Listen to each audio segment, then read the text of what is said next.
क्रिस्का recording studio Ekangar Sarai. DJ Kundan राज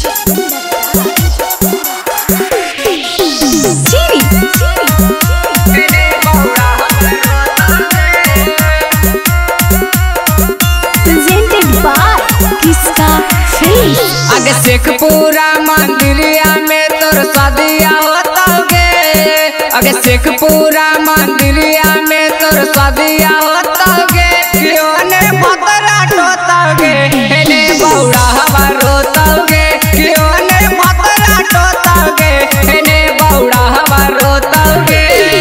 आगे तोरे याद में पगला बन के रात भर रोतोगे, आगे तोरे याद में पगला बन के रात भर रोतोगे, क्यों ने मतरा टोतोगे हेने बौड़ा हवा रोतोगे, ओने मतरा टोतोगे हेने बौड़ा हवा रोतोगे।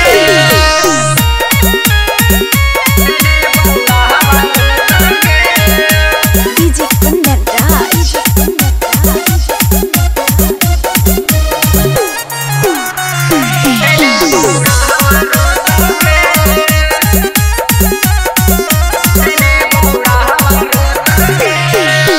जखनी तोरा भातारा ले जाता डोली चढ़ाई के गे, ओही बेरी जानू हमरा लागे लगता धड़ा की गे।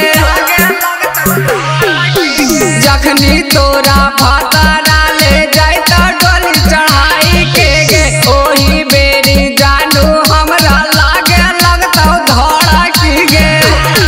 अगर चलियो जाइमी बाकी छौड़ी तोरा ना भूलैबोगे, चलियो जाइमी बाकी छौड़ी तोरा ना भूलैबोगे, ओने मतरा टोतोगे हेने बौड़ावा रोतोगे, ओने मतरा टोतोगे हेने बौड़ावा रोतोगे।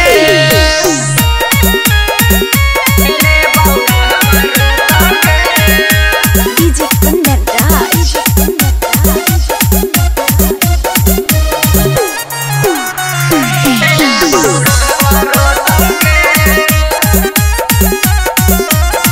क्रिस्का रिकॉर्डिंग स्टूडियो एकंगर सराय। जखनी तोरा भातारा ले जाता जाके कोहावर में, तखनी मोरा बहे लगता आखिया के पानी आगे।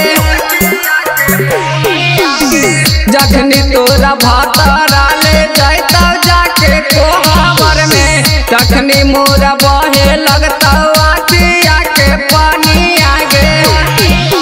यही सोची सचिया कसवा के छतिया फटोगे, यही सोची सचिया कसवा के छतिया फटोगे, क्यों ने मतरा टोतोगे हेने बौड़ावा रोतोगे, ओने मतरा टोतोगे हेने बौड़ावा रोतोगे। क्रिस्का रिकॉर्डिंग स्टूडियो एकंगर सराय।